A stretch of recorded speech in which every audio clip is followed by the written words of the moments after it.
मन्त्री भयो भन्न धेरै खुसी भएको छ भनेर सोध्यो होला हैन हैन अनि यस्तो कुर्सीमा बस्नु पायो भनेर धेरै खुसी भएको छ होला भन्ने कुराहरू भन्न खोज्यो होला। मलाई केही अनुभूति हुन्न, जे गरिन्छ त्यो हेर्दै जाने हो, गर्दै जाने हो। राष्ट्रिय आविष्कार केन्द्रबाट बसाइसराई गरेर यहाँ आइसक्नुभयो। यहाँ आइसक्यो भनेपछि त्यहाँबाट ल्याउनु पर्ने सामानहरू सबै ल्याइसक्यो। आजदेखि नै सुरु हुन्छ बसाइसराई। भइसक्यो। 24 घण्टा चाहिँ मन्त्रालयमा बसिन्छ। यहाँ बसेर म चाहिँ अब ठुलो मान्छे भएँ यहाँ चाहिँ भन्ने पनि भएको छैन। त्यो आविष्कार केन्द्रको कुर्सीमा बस्दाखेरि म त सानो मान्छे थिएँ भन्ने पनि हुँदैन। बाहिर बस्नलाई घर पनि त हुनु पर्यो है कि आफ्नो क्वार्टर हुनु पर्यो, आफ्नो डेरा हुनु पर्यो। म चाहिँ कुनै काममा लागेपछि त्यो लागेको लागि हो। त म चाहिँ त्यो के अरे यहाँ अलिअलि गर्ने फेरि अलिकति कतातिर जाने त्यस्तो गर्दैन कुनै पनि काममा। अहिलेदेखि होइन, उहिलेदेखि भनेको म चितवनमा शिक्षक छँदादेखि नै त्यही थियो। महावीर पुन 24 घण्टा मन्त्रालयमा बस्छ। अब है अब बाहिर जाने ठाउँ पनि छैन, जाने पनि के जानु, के गर्ने काम पनि छैन बाहिर। त्यसैले अब 24 घण्टा चाहिँ मन्त्रालयमा बसिन्छ। आजैबाट मन्त्रीज्यू, आजैबाट बस्नु? आजैबाट बिहान 9 बजे आएको। अब बेड आउँदैछ भन्ने जानकारी छ।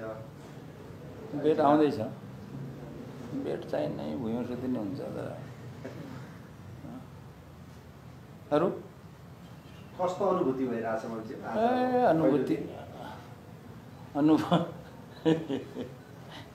अनुभूति भने के सोध्या के त्यो भन्नु त।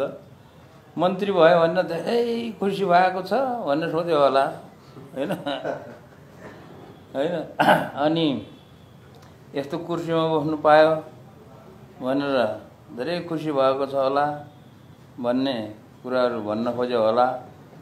मलाई केही अनुभूति हुन्न, जे गरिन्छ त्यो हेर्दै जाने हो, गर्दै जाने हो। यो अनुभूति राम्रो नराम्रो, मिठो नमिठो, तातो चिसो सबै बराबर छ।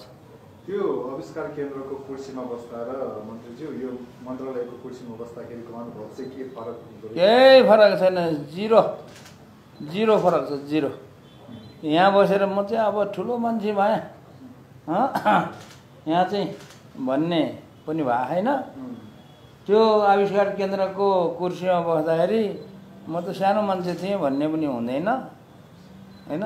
त्यस कारणले त्यो अनुभूति भन्ने कुरा मेरो लागि केही पनि फरक पर्दैन।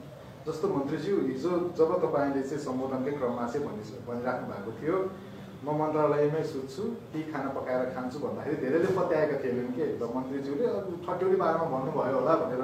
अहिले हामी आउँदा त साँच्चीकै ब्याग ल्याउँदै हुनुहुन्छ, रिक्सामा बसार्दै हुनुहुन्छ। किन मन्त्रीज्यू मन्त्रालयमै बस्न रोज्नुको के कारण होला? बाहिर बस्नलाई घर पनि त हुनु पर्यो है कि आफ्नो क्वार्टर हुनु पर्यो, आफ्नो डेरा हुनु पर्यो। अनि आफ्नो डेरा भए पनि यहाँ अलिक गाह्रो हुने रहेछ। के गाह्रो हुने रहेछ भन्दाखेरि यहाँ चाहिँ हाम्रो यो यहाँको यो नियमअनुसार हाम्रो सुरक्षा का साथीहरू, पुलिसका आर्मीको साथीहरू अब तैनात हुनै पर्दो रहेछ है। उहाँहरूलाई चाहिँ अब कहाँ लगेर चाहिँ त्यो कसको घरमा लगेर राख्नु। त्यसैले त्योभन्दा यहाँ बसेको राम्रो एउटा कुरा। दोस्रो कुरा कमसेकम बिल्डिङ त ठुलो छ नि, बिल्डिङ ठुलो छ, यताउता कुना काप्चामा बसेर भयो भने ओत राम्रो छ, सुरक्षित छ पहिलो कुरो। दोस्रो कुरो चाहिँ के छ भने म चाहिँ कुनै काममा लागेपछि त्यो लागेको लागि हो। त म चाहिँ त्यो के अरे यहाँ अलिअलि गर्ने फेरि अलिकति कतातिर जाने त्यस्तो गर्दैन कुनै पनि काममा। अहिलेदेखि होइन, उहिलेदेखि भनेको म चितवनमा शिक्षक छँदादेखि नै त्यही थियो। कुनै काममा लागेपछि लागेको लागि गर्ने। राष्ट्रिय आविष्कार केन्द्रबाट बसाइसराई गरेर यहाँ आइसक्नुभयो। यहाँ आइसक्यो। भनेपछि त्यहाँबाट ल्याउनु पर्ने सामानहरू सबै ल्याइसक्यो। आजदेखि नै सुरु हुन्छ बसाइसराई। भइसक्यो। त्यही कुरा नसोध्नु। धन्यवाद। ल।